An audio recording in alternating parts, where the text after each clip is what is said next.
Hi, I'm Andrew Yomlikowski, founder and owner of Heartland Credit. Thanks for talking to me today. We're going to talk a little bit about the second largest factor of your credit score, okay? You probably have already watched the video called Pay History, which talks about how important it is to make sure things are paid on time.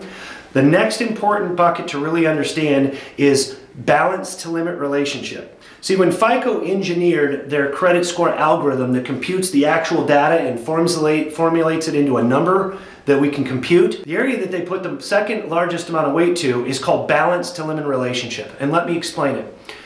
What the algorithm looks at is even if you have a credit card, so let's say you have a Visa card and you have a $10,000 limit and you have a balance at that point, let's say, of $1,000. So you're making your minimum payments on that $1,000, so you're paying it on time, and you've got some available credit, but you are carrying a balance. Now, what happens is the algorithm looks at your score, and it determines, hey, this individual is not carrying any negative balance to limit relationship, meaning that the credit score looks at you and says, hey, you're living inside of your means. You aren't living on your credit debt. So therefore, we're not going to hurt your score. We're going to improve your score.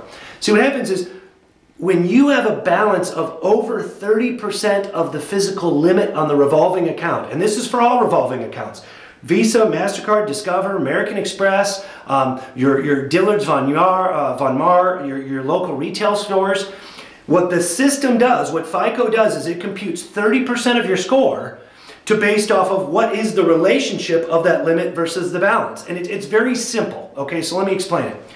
30% of your score is balance to limit, and you never want to have the balance to limit more than 30%. So let me explain. You have a $10,000 Visa card. You went from $1,000, which was still fine as a balance, but then all of a sudden you crawled it up and you bought some more stuff and you made just the minimum payments, so the balance kept growing. Now all of a sudden you have a $10,000 limit, but instead of just a $1,000 balance, you're up here to $3,100.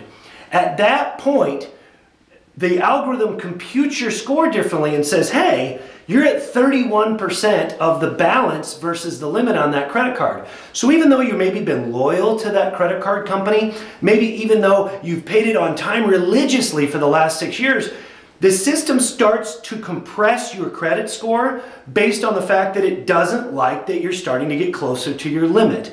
So it compresses at 30%. From 29.99% and down is fine. So what I tell people is, listen, if you want to use your credit cards, great, we want you to use them. And you get some activity bonuses to using them. Maybe you have to travel, or you're gonna go on a vacation, or maybe around Christmas you do some large purchases, which is fine. But if you're gonna go finance something, if you're gonna go buy a new car or buy a new home, or try to apply for a home loan or some type of a loan that credit is gonna be based off of, you wanna hesitate for that decision to be made, or to go into that banker and have that credit pulled until you've allowed, after Christmas, those balances to get paid off a little bit, so those balances come back down below 30% of your limit. So you got to remember, your credit scores are a lot like stock. If I own Target stock today, Target Corporation, and they announce something great in their company, maybe their earnings were up for this quarter, or they've got some specials that they're bringing in that are going to be amazing revenue producing attributes to their business, their stock value is probably going to go up. If they have some really bad news, like maybe something happened nationally or something bad news for that corporation, their stock's going to go down. Same thing on your credit score when it comes to balance limit relationship.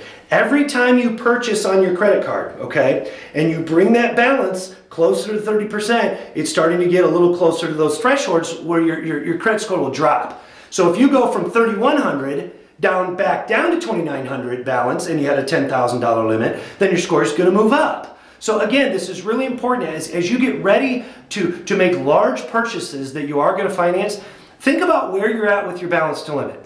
Think about, hey, I've got a $4,500 balance on a $10,000 credit card. I don't know if I want to go have that banker pull my credit next week because my score might be lower than I want it to be, which means maybe I'll pay a higher interest rate. So on that example, we would advise you to pay it down $1,501.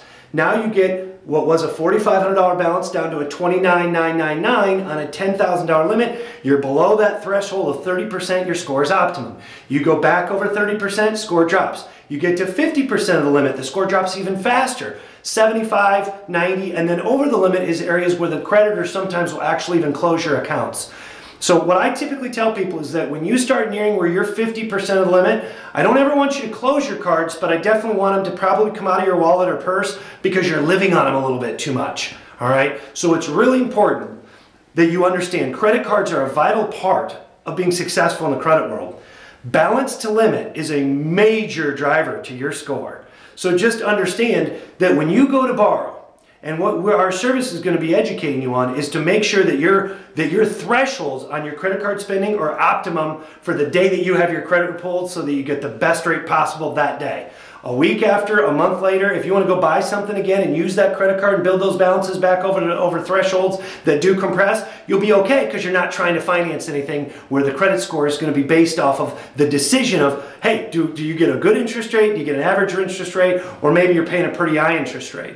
Hopefully this little bit of information helps you out in the long term. Credit cards are an important part of having a good credit profile, but please, please do your best to keep your balances below $29.99 of whatever the limit is so that you can keep your credit score as high as possible. Thanks so much for listening.